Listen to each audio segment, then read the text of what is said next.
The most common wrong answer which many students mark for this question is option C, pediculosis corporis. But remember, dear students, this was most asked out in my Telegram DM, so that's the reason why I'm making a video. The answer for this question is option A, pediculosis pubis. What is the reason for that? So this bluish red spots which are asymptomatic and they are non-pruritic, these are the maculae ceruleae, which are very characteristic of pediculosis pubis, which is produced by crab louse or pubic louse. This macular lesions are the result of the hemosiderin deposition at the site of the louse feeding, and this can be seen characteristically in the areas which are not the pubic areas, like for example chest, abdomen and the neck also.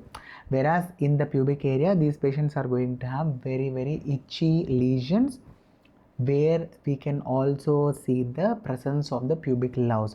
And what are the features of the pediculosis corporis, which is the body louse? Here we are going to see that it will be present in the seams of the clothes. We are going to see this, and also patients are going to have the bad excoriation marks over the body because of the intense scratching which is produced by the pediculosis corporis. And also there can be secondary infections, and also there's going to be lot of pruritus, like I have already told you.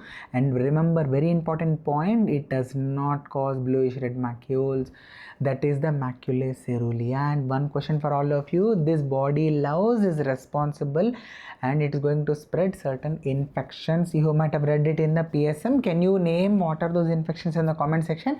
I hope this video was helpful. If so, please do hit that like button and do subscribe for more such videos. Happy learning.